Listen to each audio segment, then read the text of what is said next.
Oh, well, that clears things up. Now I get it. And by that, I mean I get that this game makes no f***ing sense whatsoever.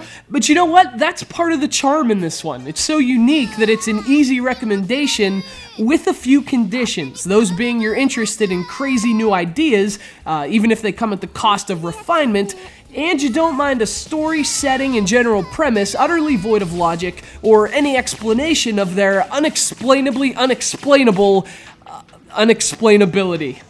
That's not even a word, but it doesn't matter. In WarTech, Senko no Ronde. I'm pretty confident this game is making up words too.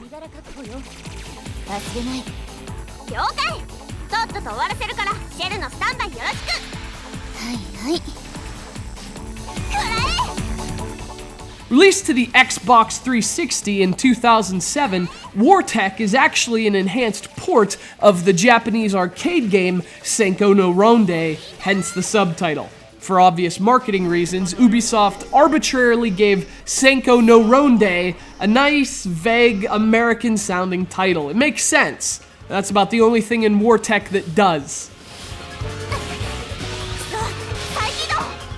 I'm not entirely sure what genre to which I should ascribe WarTech.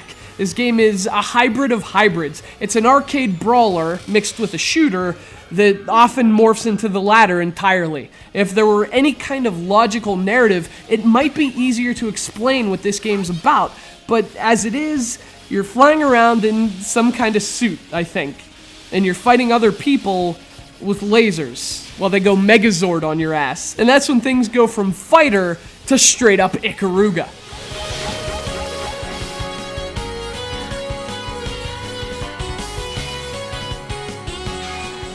There isn't much in the way of content in WarTech. That's actually the most glaring problem with this game. You get a story mode without a story, a score mode, and the obligatory addition of online multiplayer, gameplay being the same convoluted mess across each of them.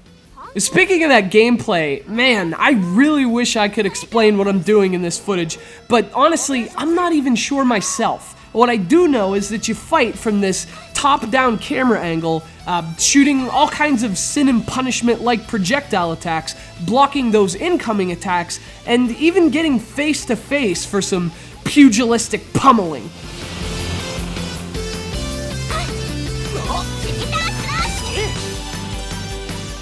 Now, what's interesting is that your attacks are based on range. It can be hard to decipher at first with all the craziness happening on screen, but there's a series of rings around your character. You get your opponent within those circles, and you can use the corresponding attacks, close, mid-range, or long distance. Unfortunately, each playable character has his or her own strengths and weaknesses, and it's nice to have that variation on the game's mechanics.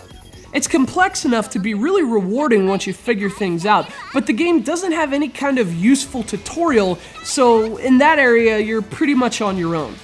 And to me, that's a big problem with WarTech. Another is you can only play so many games with indistinguishable anime characters before they all start to blend together. It's a shame a game so unique doesn't have its own unique character to match. But again, the biggest problem is the lack of content. WarTech kind of feels like an Xbox Live arcade game, so it's kind of hard to justify a retail price tag.